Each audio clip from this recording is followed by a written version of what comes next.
Booyah! What's the damn deal? Lord of Houston coming at you with a video. 713 to Bio City, we in the damn building. Alright, so as of Tuesday, the Houston, not Tuesday, Wednesday. Oh man, got it mixed up already. Jesus. But it's Wednesday. But as of Wednesday, March 19th, the Houston Texans have officially signed the offensive tackle in Cam Robinson to a one-year deal, up to $14.5 million, which I say is pretty pricey, by the way, when could have signed him a little more cheaper than what they paid him. But not to mention, he's going to be protecting CJ Stroud's blind side instead of Titus Howard. Since, I'm not going to be surprised if Titus Howard end up going to be playing left guard or right tackle or even right guard, because I've seen Titus Howard move around in that O-line before. Nothing new.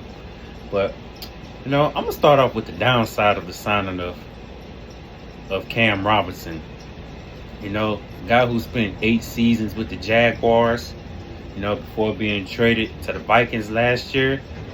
And yeah, I got to admit, he allowed 7 sacks, 4 with Jacksonville and 3 with the Vikings. And he allowed the highest pressures, especially with the Vikings, which is pretty alarming, by the way. I mean, he is no Laremy Tunsil. Let me throw this out there. And he is younger than Laremy Tunsil. But if I had anything to say about this signing, I gotta say it's a pretty decent signing at best. A decent signing at best, Not too bad, but not too elite either. Since I say the Cam Robinson signing is decent at best.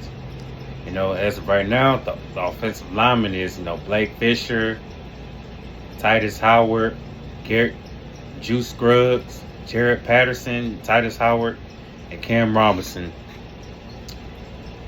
Courtesy, of Titus restructuring his deal, which led to, the Cam Robinson signing of the Houston Texans, and it still sucks that Houston missed out on Mekhi Becton, in which, I needed him to be in an H-Town uniform instead of the Chargers, because that would have been a much better pickup compared to the Cam Robinson signing, in my honest opinion.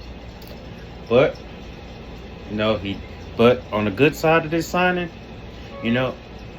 he does bring stability, to this Texans offensive line.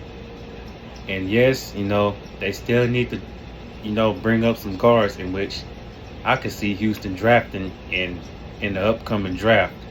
It's going to be plenty guards in the NFL draft, so I wouldn't be surprised if Houston doesn't sign a guard the remainder of free agency. But the question will the Texans draft a left tackle or an interior offensive lineman? That's the question that's on my mind as of right now.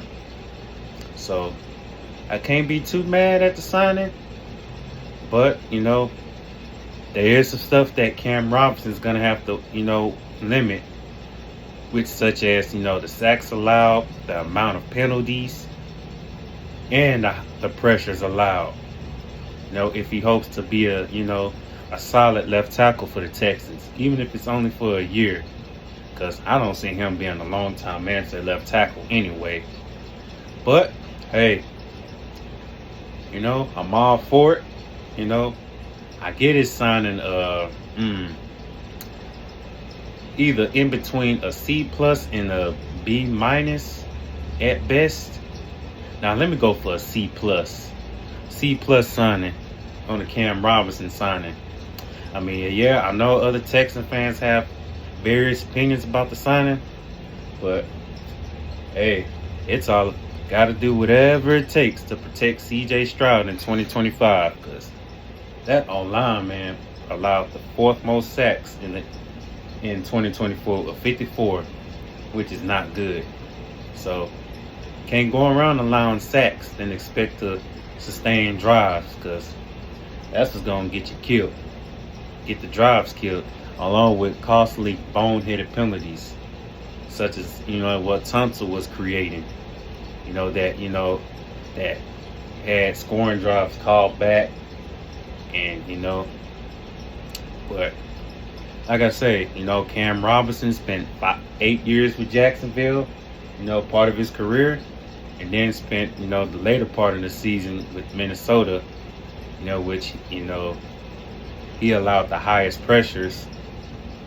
And here Cam Robinson, now the newest member of the Houston Texans. So if Houston can go get find a way to bring back Stephon Diggs, courtesy of Tank Dell not playing in 2025, hey, it will be pretty nice. But am I getting my hopes up about it?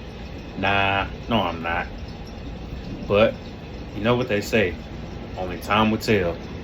So let's see what happens. But hey, it's been your boy Lord of Houston, 713 to Bayou City, H-Town salute.